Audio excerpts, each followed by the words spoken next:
Radio 10 Rosario presenta Política Plus Radio, una producción original de Grupo Cristal. 3 minutos con un protagonista exclusivo.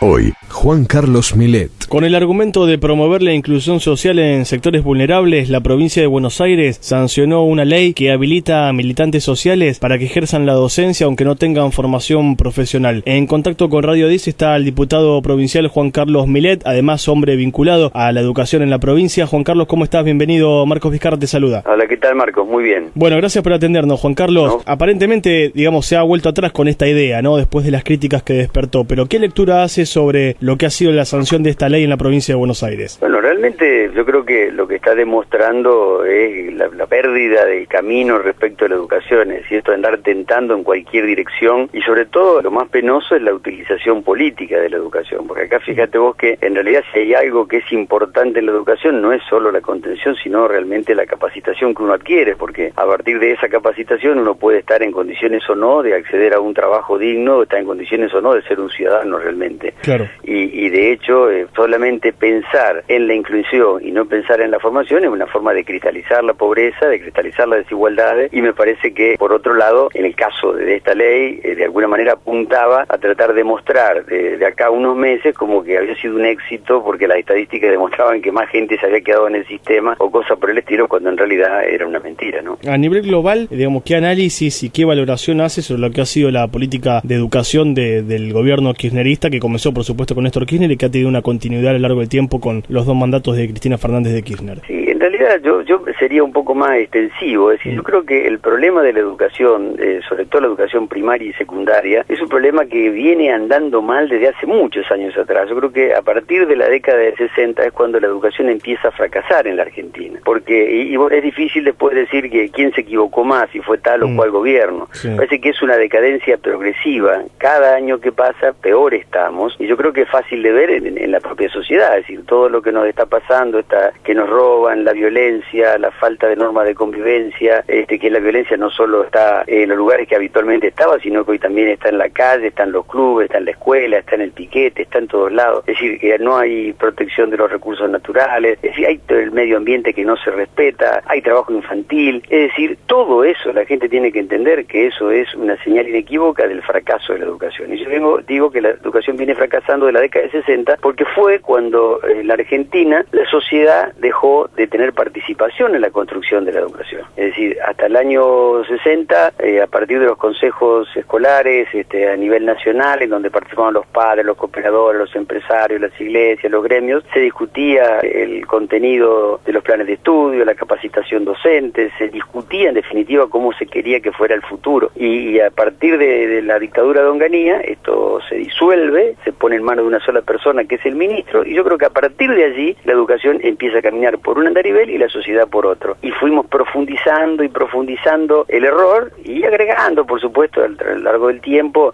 algunas cuestiones para los síntomas, agreguemos algún contenido, demos una beca, veamos qué podemos hacer con aquello, con lo otro, pero siempre en el detalle del síntoma y no en la cuestión de fondo, que era devolverle la educación a la sociedad, que es lo que teníamos que haber hecho. Inmediatamente recuperamos la democracia, pero bueno, no lo hicimos. En el medio además se adoptaron modelos ya fracasados, por ejemplo en Europa, con el tema de la EGB, el polimodal, un retroceso, después se volvió a cambiar el sistema, hubo cambios que la verdad que no hicieron para nada bien el sistema, ¿no? Y obvio, claro, porque en realidad, ¿de dónde surgían estos cambios? Surgían de algún iluminado, de algún ministro que se creía que tenía la justa, o de un grupo de personas. Acá en realidad esto puede funcionar en la medida en que toda la sociedad se involucre, en la medida en que todos los sectores sociales de alguna manera tengan la posibilidad de opinar. Acá la familia está fuera de la escuela hace muchísimos años, digo, literalmente fuera de la escuela. Ahora también me parece, Juan Carlos, que lo que ha pasado es una degradación importante de la familia, no pensar solamente la educación comienza y termina en la escuela, sino que también viene de muchos antes, que es puertas adentro de cada uno de los hogares, ¿no? Analizar la sociedad argentina no se puede, cuando uno analiza la educación no lo puede hacer sin analizar la sociedad argentina y cómo ha sido también la década del 90 y la degradación de la institución familiar como en la República Argentina ha sucedido, ¿no? Me parece.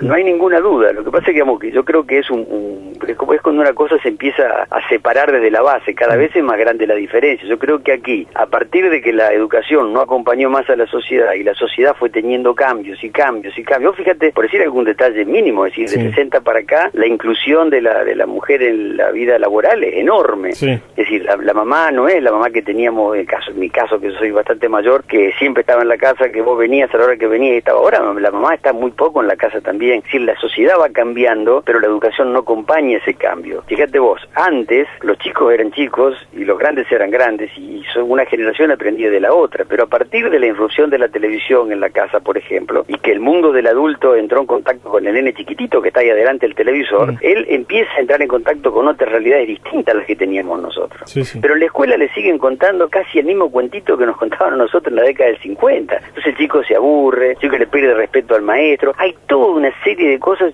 habría cientos para charlar, todas tienen que ver con esto de que la educación quedó trancada en la década del 60 y la sociedad, mal bien, con un montón de defectos, evolucionó terriblemente en otra dirección. Y lo que hay que poner es en paralelo a la sociedad con la educación, y este es el tema, ¿no? Y me parece que no solo basta de recursos, ¿no? Porque si vamos a la historia, y esto me parece que hay que destacarlo, en el último tiempo se ha invertido mucho en educación con la mayor participación del Producto Bruto Interno a nivel país destinada a esta cartera, exactamente, ¿no? Exactamente. Sí, hay mucha plata invertida en educación que no está rindiendo. Porque no está rindiendo, insisto, porque muchas de las decisiones educativas están tamizadas por la política. ¿Cómo sería esto? Bueno, hay un recurso, ¿quién decide cómo se aplica ese recurso? Un ministro. Bueno, el ministro depende mucho de lo que le diga o no el presidente o en este caso el gobernador. Y entonces ese gobernador, ¿cuánto dura en el gobierno? 4 años. Y los planes educativos, para que tengan éxito, tienen que ser a 15 o 20 años. Entonces empieza a decir, bueno, tal senador pide que le compren computadora. Y no sé si hace falta o no, pero bueno, para quedar bien se las compramos. Hace falta hacer una escuela en tal lugar, ¿no? Pero hay tal otro que me la pide en tal otro. Es decir, todo está mediatizado desde la política en vez de que esas decisiones tengan que ver todas con la educación. Si los que tomaron la decisión de cómo se utiliza ese presupuesto fueran la sociedad, es decir, los padres, los cooperadores, los empresarios, la iglesia, todo el mundo discutiendo cómo queremos que sea el futuro, seguramente esos recursos serían más que suficientes y podríamos tener una educación realmente espectacular. Pero bueno, eso no es lo que ocurre, ¿no? Hubo una decisión que generó mucha polémica de eliminar en instancia primaria los aplazos, ¿no? Que no haya más notas como 1 y 2 y subir esto desde 4 hacia adelante, y que la verdad que le he escuchado a muchos hombres de la política opinar, a muchos candidatos de turno que se están de alguna manera prelanzando hacia el año 2015, pero a pocos pedagogos. ¿Usted qué idea tiene al respecto? Bueno, yo creo que tiene el mismo error del primer comentario, esto que decíamos de poner a contener, aunque sea con gente que ni siquiera sea maestro. Así que esto de alguna manera